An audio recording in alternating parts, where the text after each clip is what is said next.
디올은 김건희를 고마워할까요? 홍보 모델로 삼은 것을 후회하고 있을까요? 김건희로 인해 대한민국 국격은 만신창이가 되어가지만 디올은 광고 효과를 톡톡히 보고 있습니다. 국산 브랜드도 아닌 디올의 이름이 뉴욕타임즈 일면을 덮었습니다. 미국 뉴욕타임스가 2월 2일자 일면에서 김건희 여사의 명품백 수수 의혹을 보도했습니다. 앞서 세계 주요 언론인 영국 BBC, 가디언, 로이터 통신을 비롯해 라틴 계열 국가 주요 언론들이 보도했고, 일본 산케이 신문, 후지 TV, 미국 월스트리트 저널, 워싱턴 포스트 등이 주요하게 보도한 데 이어 뉴욕타임스도 관련 의혹을 상세하게 보도했습니다.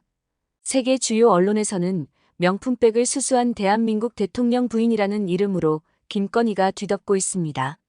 뉴욕타임스는 2월 1일자 온라인판으로 내놓은 영부인과 디올백, 한국 사로잡은 정치적 위기라는 제목의 기사에서 윤석열 대통령에게 이 사건은 가장 큰 정치적 위기 중 하나로 빠르게 확대되고 있다고 보도했습니다. 이어 여권에서는 김건희를 마리 앙투아네트에 비유하며 사과를 촉구하는 등 여당이 술렁이고 있다고 전했습니다.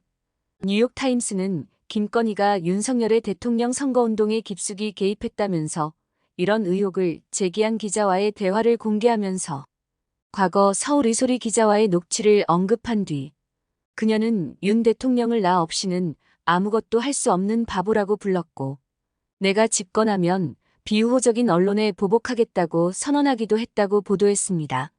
또 김건희는 주가 조작 사건에 연루되었다는 의혹도 받고 있는데 야당이 장악한 의회는 이 의혹을 조사하기 위해 특검법을 통과시켰으나 윤 대통령이 이 법안의 거부권을 행사했다고 보도했습니다. 그러면서 2012년 김 여사와 결혼한 것이 가장 행복한 기억이라고 말한 윤 대통령은 디올백 영상에서 벗어나지 못하고 있다고 전했습니다. 뉴욕타임스는 디올백 수수 당시 해당 영상은 2022년 9월 최재형 목사가 손목시계 안에 카메라를 숨겨 촬영한 것이라면서 촬영 당시 상황을 구체적으로 전하기도 했습니다.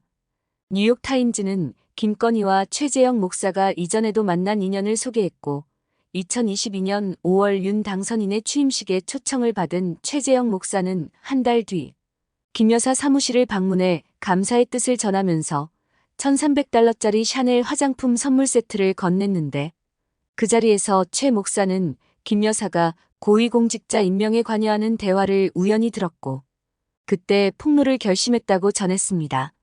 최재형 목사는 서울 이소리를 찾았고 서울 이소리는 그에게 스파이캠과 송아지 가죽 디올백을 제공했고 최 목사는 2,200달러짜리 디올백 사진을 김건희에게 보내며 다시 만나자고 요청했다면서 과정을 설명했습니다. 뉴욕타임즈는 최 목사가 영부인을 만나고 싶다고 여러 차례 요청했지만 고가의 선물을 가져온다는 사실을 알려야만 면담을 허락받았다고 말했다며 한국에서는 공직자와 그 배우자 간의 잠재적 이해 충돌이 없더라도 750달러 이상의 선물을 받는 것이 금지되어 있다고 설명했습니다. 또 녹화된 해당 영상에서 김건희는 남북관계에 적극 관여하고 싶다고 밝히고 있는데 역할이 지나친 것 아니냐는 우려를 낳았다고 전하고 있습니다. 뉴욕타임스는 파문이 거세지자 김 여사는 한 달 반 동안 공식 석상의 모습을 드러내지 않고 있다고 보도했으며 김건희는 윤 대통령이 당선되면 아내의 역할에 충실하겠다고 말한 2021년 사과 이후 자신에 대한 여러 의혹에 대해 공개적으로 언급하지 않았다고 덧붙였습니다. 그러면서 뉴욕타임즈는 한국의 여론조사를 인용하면서 대다수의 한국인은 김 여사가 가방을 받은 것은 부적절했으며 윤 대통령의 해명을 원하는 것으로 답했다고 보도했습니다. 국격이 올라가는 축하받을 일로 뉴욕타임즈 일면을 장식했으면 얼마나 좋았을까요? 오늘 영상은 여기까지입니다. 시청해주신 여러분 고맙습니다.